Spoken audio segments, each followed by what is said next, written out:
Dear Amazon, I love your products and access to everything, but gosh, how can you have it set up like this where customers are everything and employees are nothing?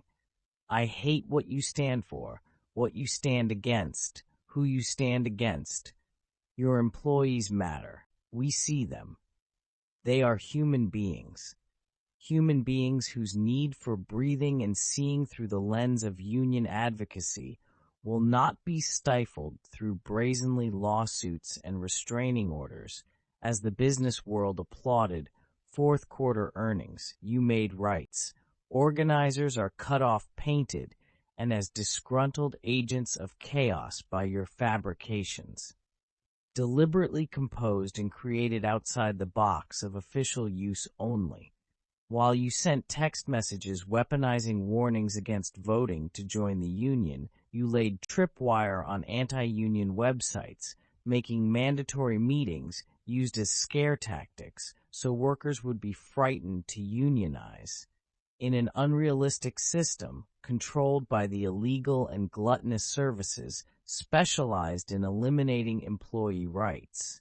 Your employees matter. We see them. They are human beings. Survival became the norm of reality during the pandemic, as your salaries looked more like slavery minus the why.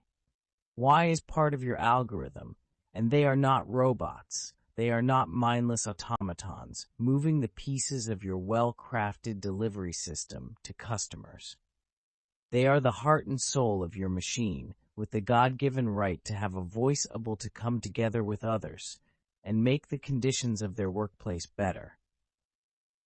Although you believe the human condition decreases performance over time, and the workforce is allegedly marching toward being mediocre, the state of our innate human condition is not that we do the bare minimum to get what we need or want.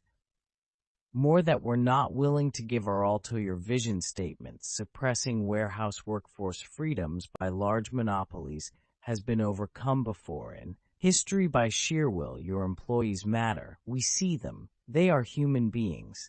Maybe it's dyslexia affecting me, or the drilled down complexity of your work to break formula that defines employees as loose ends that could not be tied up or removed, even with terminations of the vocal minority, when you deployed fulfillment center ambassadors on social media like old years as part of your guerrilla crusade against employee dissent while high-level employees resigned, protesting your attempts to delegitimize the equality movement in your ranks. You alleged violation of internal policies and made memos under cover of the coronavirus pandemic crisis meant to extinguish hope to find non-priority resources, not even equated in the conclusion firing whistleblowers to quiet the noise that bellowed from warehouses across the world as you plotted the next divisive undertaking by your devil's advocate, posting positions to undermine democratic elections for your e-commerce landscape.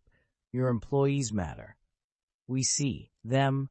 They are fighting for living wages, building worker solidarity. The deceitful actions and words showered upon your employees are fecal. Fecal matter seen not as imperfections or accidents, but daily reminders of the lack of valuation you have for people who are left to face the ideology that soaring profits are a means to vigilant silence of unionization. Sorry, the lack of valuation you have for people who work for you. The first change of things was when I learned that your professional attitude is that we are as replaceable as the widgets in your machine. Workplace adjustments lead to dirty fingertips dug with the bloody, tattered faces of once high-energy believers, as intelligence analysts try to suffocate complaints against the not-so-amazing construct you campaigned for on social media. Your employees matter. We see them, even though you depleted them, leaving aching limbs, as the final terms of them being unrepresented. A grassroots movement happened to organize collective bargaining. Collective bargaining struck in the form of the Amazon Labor Union, ALU, for the first set of Amazon workers in Staten Island, recognized by the National Labor Relations Board by a labor activist group. The innovation and change is coming that you so often brag about. The change, however, I speak of is your workplace, all 50 of them, where employees can speak up about bad work conditions freely without reprisal and not have to urinate in bottles to keep up the appearance of efficiency. You actively promote, where the products sold are as good as the benefits the worker has making the products. Yes, Amazon, you've been warned. That day is coming.